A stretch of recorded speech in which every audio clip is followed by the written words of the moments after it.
이런 단어를 모르셔도 여러분들 이것만 아시면 되는 거야. 알겠지?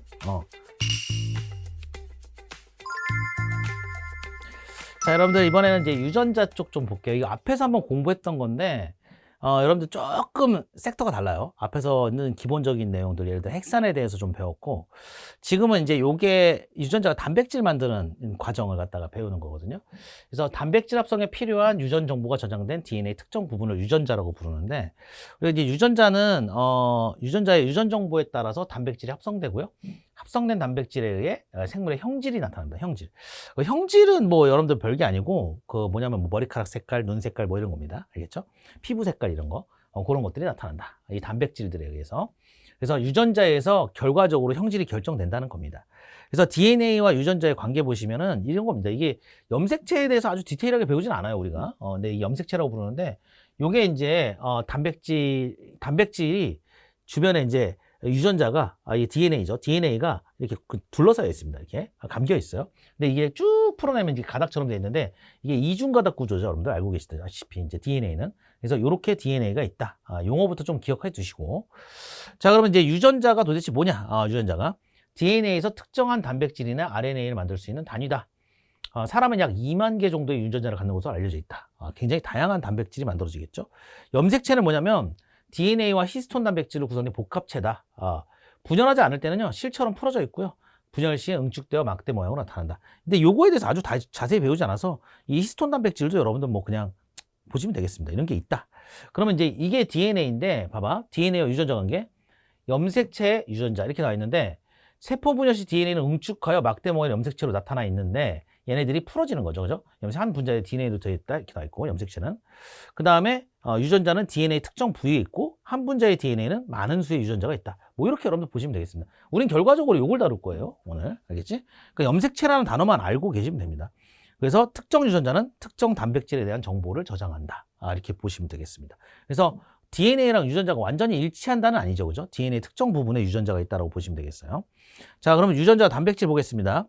유전자의 유전 정보에 따라 다양한 단백질을 합성하고, 이 단백질에서 다양한 형질이 나타난다고 지금 말씀드렸죠. 그죠? 근데 형질이 나타나는 과정을 보셔야 돼요. 이게 되게 중요해요. 이제부터가.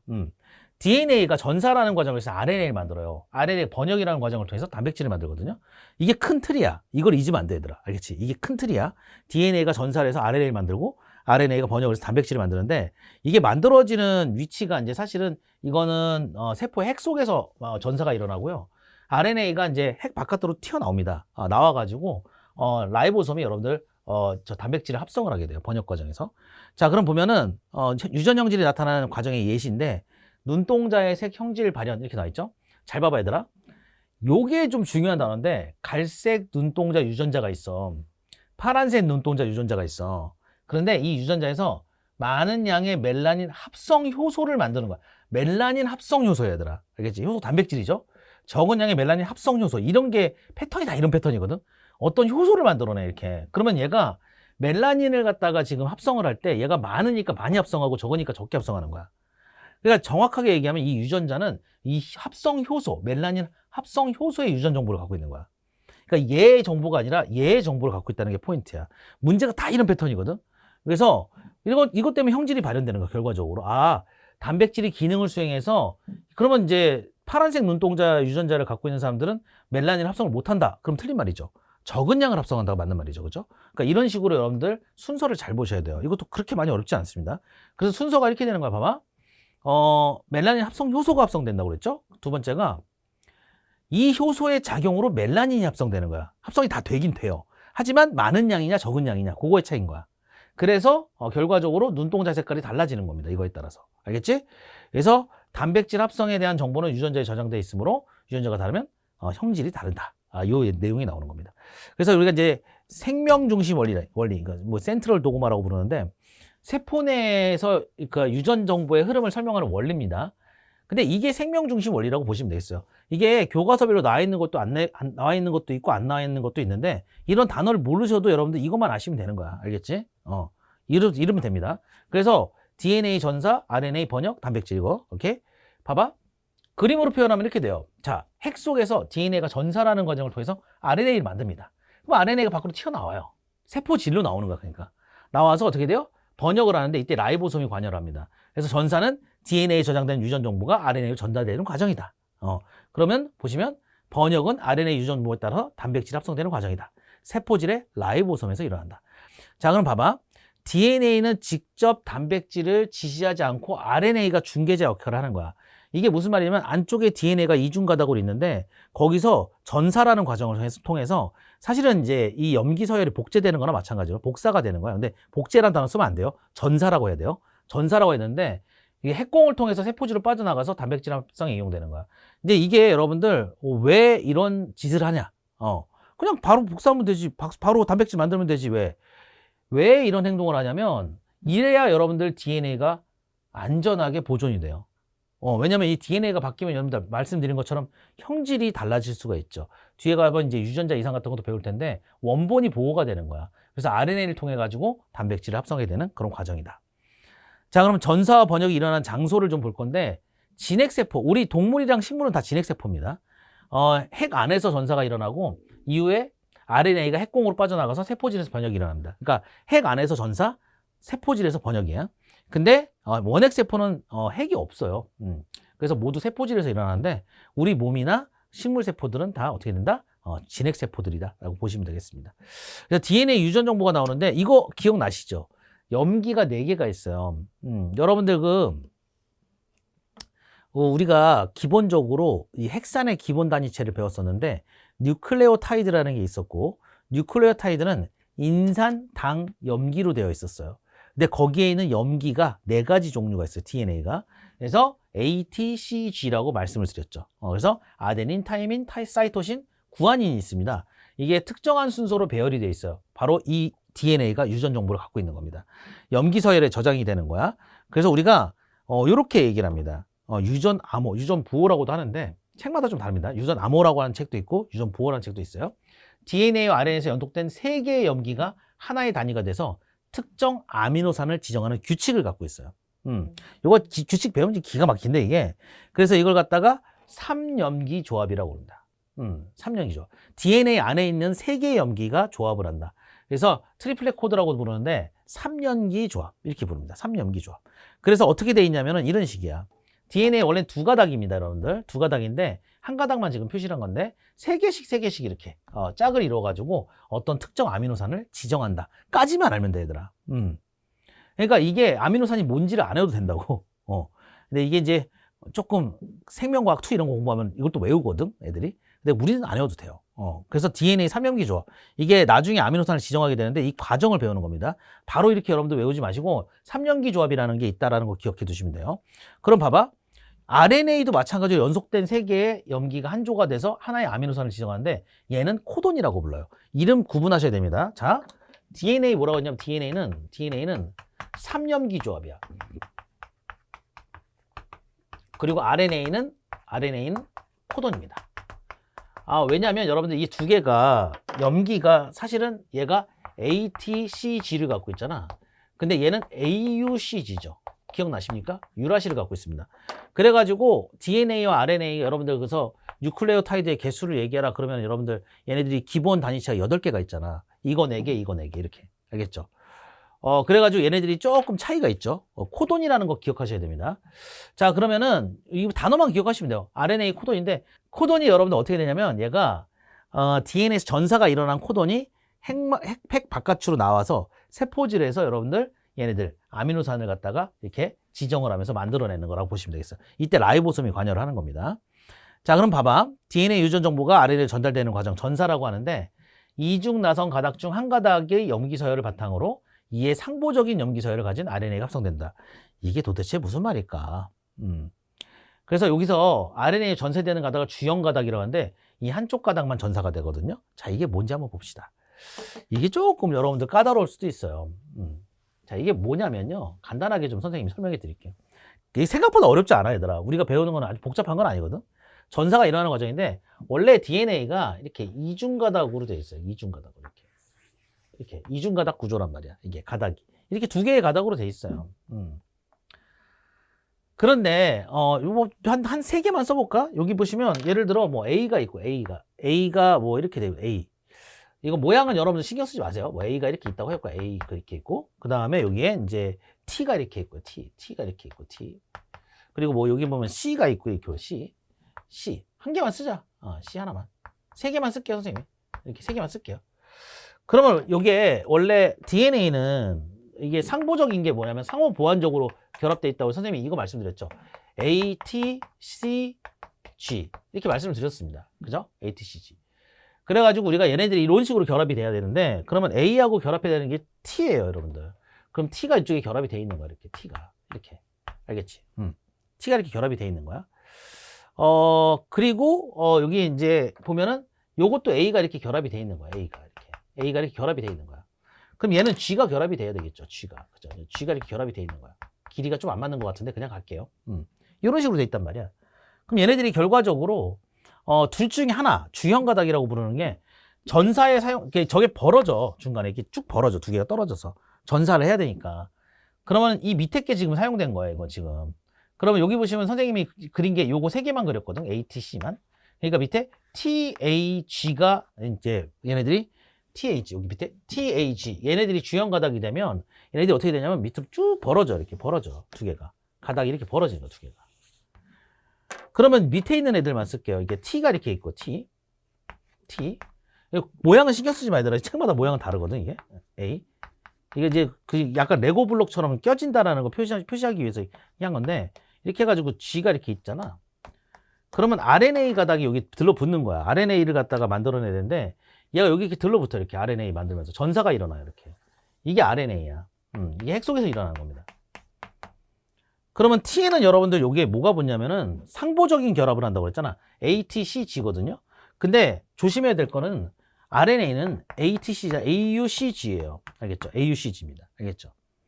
그래서 T에는 A가 붙는 게 맞아. T 있는 가닥은 A가 다시 붙어야 돼. 요거는 A가 붙는 게 맞아서 요건 A가 붙어요. A가 만들어집니다.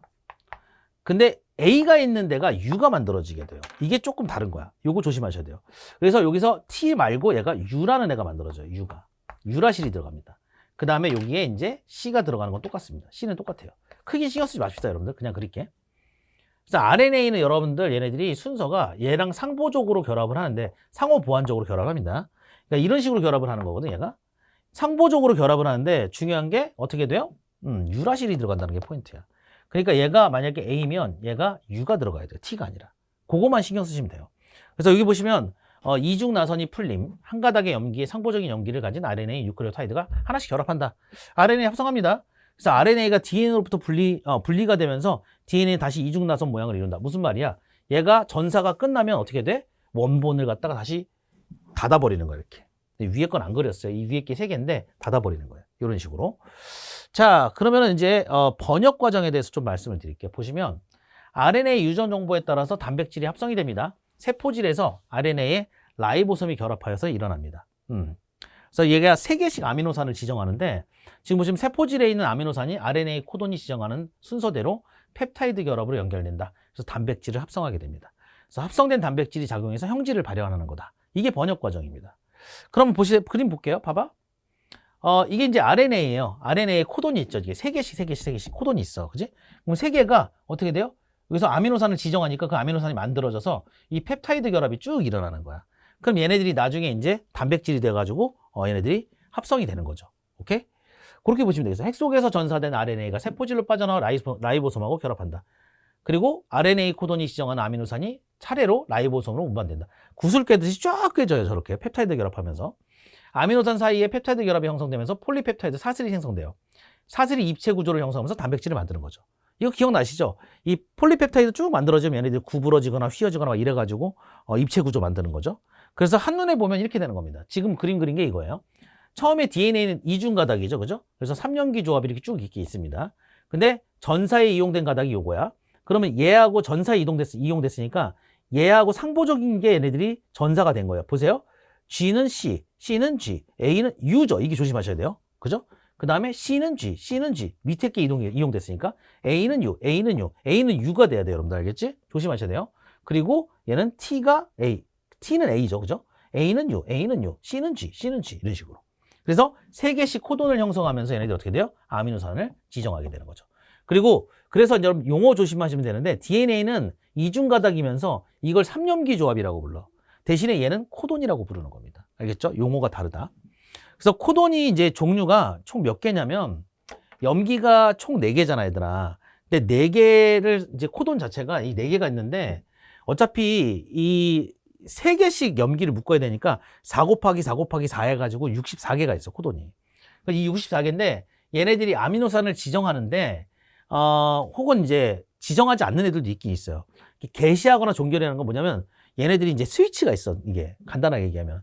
그러니까 왜냐면 저것도 아무렇게나 막 단백질 합성하면 안 되니까 좀 되게 약간 인체의 신비 같은 건데 단백질 합성 시작을 알리는 개시 코돈이라는 게 있어요. 그리고 여기서 끝낼 거야 하고 종결 코돈이라는 게 있어요. 시작과 끝을 나타내는 코돈인데 개시 코돈은 1개 있고 종결 코돈은 3개 있거든요. 그러니까 총 얘네들이 개시 코돈 하나, 종결 코돈 3개죠, 그죠? 그러니까 이제 요걸 빼고 나머지는 이제 단백질, 아미노산을 갖다가 지정을 한다고 보시면 되겠습니다. 그래서 번역은 항상 개시 코돈에서 시작해서 종결 코돈에서 끝난다. 이렇게 보시면 되겠거든요. 그래서 보시면 AUG라는 애가 개시 코돈, 메사이온인데 이거는 학교에서 외우라고 하면 외우세요. 알겠죠? 여기 보면 UAA, UAG, UGA 이렇게 나는데 이거 뭐 선생님들이 이거 외우라고 할 때는 이렇게 우아, 우악, 우가 이렇게 외우라고 하거든. 근데 뭐 외우려면 외우시고 지정하는 아미노산이 없어서 단백질 합성을 멈추게 한다. 그래가지고 얘는 개시 코돈인 동시에 메사이온인을 지정하잖아. 이 메사이온이 I가 아니라 어이로 쓰는 경우도 있는데 그냥 쓸게요. 근데 얘가 단백질 합성에 관여하지 않는 애가 그러니까 어떻게 돼요? 얘죠. 얘네 3개. 아미노산, 그러니까 관여하지 않는다. 아미노산을 지정하지 않는 애가 이 3개입니다. 요 3개라서 61개의 코돈이 아미노산을 지정한다고 보시면 되겠어요. 그래서 이 4종류 이외의 나머지 코돈은 각기 하나의 아미노산을 지정하는데 한 종류의 코돈은 한 종류의 아미노산을 지정하게 됩니다. 근데 조심해야 될 게 있어요. 얘들아, 봐봐. 이 총 64개 중에 물론 3개는 빼긴 해야 되는데 마이너스 3은 해야 돼요. 왜냐면 이제 종결 코돈은 아미노산 지정 안 하니까. 이게 20개를 지정하잖아. 그지? 61개가 20개를 지정하는 거야. 그러면은 사실 중복되는 게 있을 수 있어요. 하나의 코돈이 하나의 아미노산 지정하는 거 맞아. 근데 예를 들어 아미노산이 예를 들어 어떤 가라는 아미노산이 있다고 해볼게요.